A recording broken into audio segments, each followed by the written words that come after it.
الناس اللي معاها ايفون اكس اس، ايفون 11 برو، 11 برو ماكس، الناس اللي الموبايلات بتاعتها ينفع يتغير لها تاتش، بيقول لي كل شويه عاوز اغير تاتش. انا بديله النصيحه، بقول له التاتشات اللي موجوده في السوق كلها كوبي ومش افضل حاجه. هتهيس معاك في التاتش، هتبقى في لاج معاك في التاتش لما تيجي تحطه في الشاحن وتديله امر في حته معينه، لا هتلاقيه بيضرب معاك تاتش. هيبقى في 3 دي تاتش مش شغال معاك كويس، هتلاقيه بيعلق معاك. مشاكل كتير جدا بتحصل في التاتش الكوبي. طيب ليه بتحصل مشاكل كتير في التاتش الكوبي؟ علشان هو كوبي، الفرق ما بينه وما بين الاصلي كبير جدا جدا. طب في تاتشات اصلي موجوده في السوق؟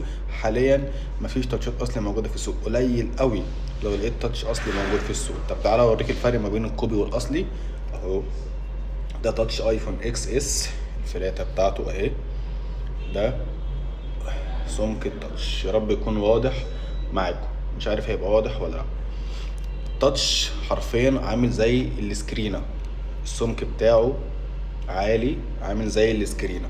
طيب ده التاتش الاصلي. بص التاتش الاصلي عامل ازاي، دي الفلاته بتاعته. بص ده التاتش الاصلي اللي موجود في تليفونك، شايف عامل ازاي؟ حرفيا هو يعتبر كانه مش موجود، طبقه رقيقه هي مش موجوده، انت مش هتشوفها.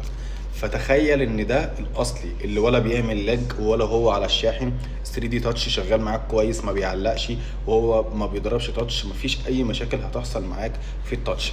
شايف الفرق ما بين الاصلي والكوبي؟ استحاله هتجيب الكوبي زي الاصلي مهما غيرت التاتش وركب وكويس، ومهما رحت عند اغلى مكان وعند اغلى حد وركب لك تاتش نضيف، عمره ما هيبقى اصلي زي ده، لان ده مش موجود في السوق. فعشان كده بديك النصيحة، لما بيبقى في عندك مشكلة في التاتش، مهما غيرت تاتش هيفضل فيه لاج، فيه تعليقة، ممكن والله التاتش وهو بيركب قبل ما تستلم الجهاز ما يبقاش شغال معاك كويس، ساعتها هتضطر ان انت تغير شاشة.